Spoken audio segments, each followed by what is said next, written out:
बिस्मिल्लाहिर्रहमानिर्रहीम अस्सलाम वालेकुम। Welcome back to my channel. उम्मीद करती हूँ आप सब खैरियत से होंगे। आज मैं आपके साथ एक बहुत ही मज़ेदार सिंपल सी चिकन ग्रेवी की रेसिपी जो है वो शेयर कर रही हूँ। उम्मीद करती हूँ आपको मेरी ये रेसिपी बहुत पसंद आएगी। अगर आपको मेरी ये रेसिपी पसंद आए तो प्लीज़ लाइक और शेयर ज़रूर कीजिएगा, और अगर आप मेरे चैनल पर नए हैं तो प्लीज़ चैनल को सब्सक्राइब कर दीजिएगा। तो चलिए रेसिपी को स्टार्ट कर लेते हैं।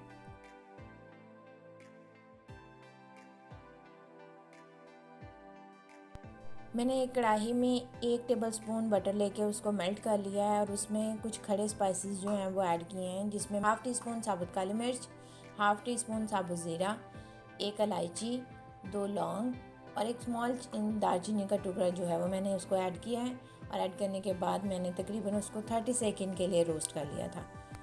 इससे ज़्यादा स्पाइसेस आपने ऐड नहीं करने, वरना आपके स्पाइसेस का फ्लेवर बहुत ज़्यादा आएगा और आपकी बाकी चीज़ों का फ्लेवर जो है वो दब जाएगा। आपने बस इतने ही स्पाइसेस इस ग्रेवी में ऐड करने हैं।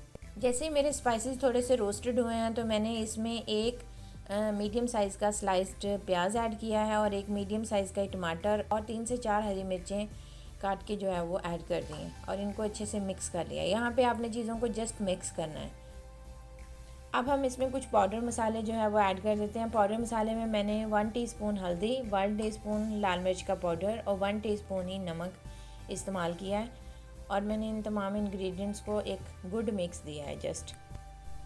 अब इन स्पाइसेस में मैंने कटा हुआ कद्दू जो है वो ऐड कर दिया है। इसको पम्पकिन भी कहते हैं, कद्दू भी, और कई जगह पे इसको हलवा कद्दू भी कहा जाता है। इस कद्दू से आपकी ग्रेवी जो है वो बहुत मज़े की बनती है। ये बहुत हेल्दी वर्जन है खाने का। आप इसको जो है वो अपने खाने में लाजमी ऐड कीजिएगा, ये बहुत मज़े का बनता है। और मैंने इसमें 1 कप पानी ऐड किया है, और ऐड करने के बाद इसे मिक्स करके लो फ्लेम पे, मीडियम टू लो फ्लेम पे 12 से 15 मिनट के लिए कुक किया है। दरमियान दरमियान में आप इसको ना चलाते रहिएगा, वरना कद्दू जो है वो आपका नीचे लग के जल जाएगा। ये हमारा कद्दू जो है वो बिल्कुल गल गया है, और उसने ऑयल भी छोड़ना शुरू कर दिया है। तो अब इसी ऑयल में हम इसको जो है ना वो भून लेंगे। भूनने के बाद मैंने इसको जो है वो ब्लेंडर की मदद से ब्लेंड कर लिया है।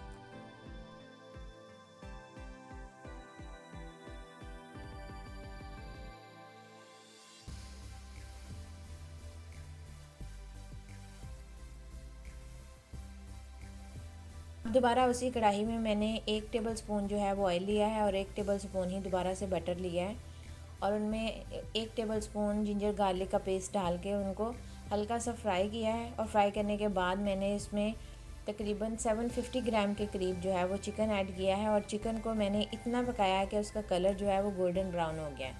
ऑलमोस्ट हमारा चिकन जो है वो फ्राई होते होते 80% डन भी हो चुका है।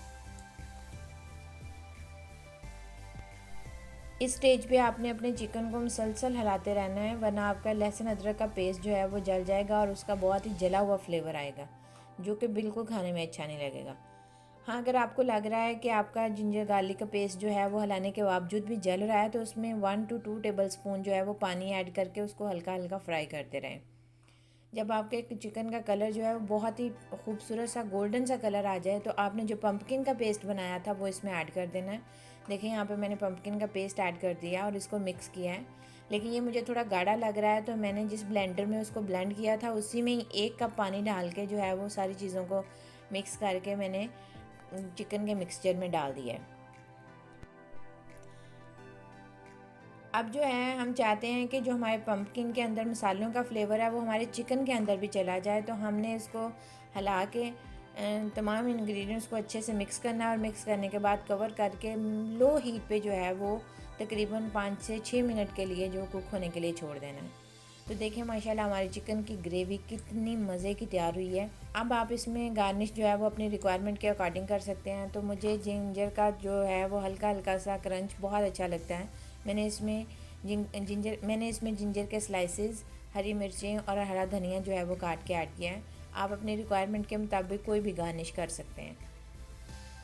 तो जी रमज़ान चल रहा है, और आप मेरी ये रेसिपी जो है वो रमज़ान में सहरी में जो है वो लाजमी ट्राई कीजिएगा। आप इसको राइस के साथ भी सर्व कर सकते हैं, और इसको रोटी के साथ भी सर्व कर सकते हैं। ये ग्रेवी जो है वो खाने में बहुत मज़े की लगती है। आप मेरी इस रेसिपी को लाजमी ट्राई कीजिएगा, और इसका फ़ीडबैक मेरे साथ लाजमी शेयर कीजिएगा। उम्मीद करती हूँ आपको मेरी ये रेसिपी बहुत पसंद आएगी। इंशाल्लाह मैं आपके साथ ऐसी ही ढेर सारी मज़े की रेसिपीज़ जो है वो शेयर करती रहूँगी। तब तक के लिए मुझे इजाज़त दीजिए। अल्लाह हाफ़िज़। अपना बहुत ख्याल रखिएगा।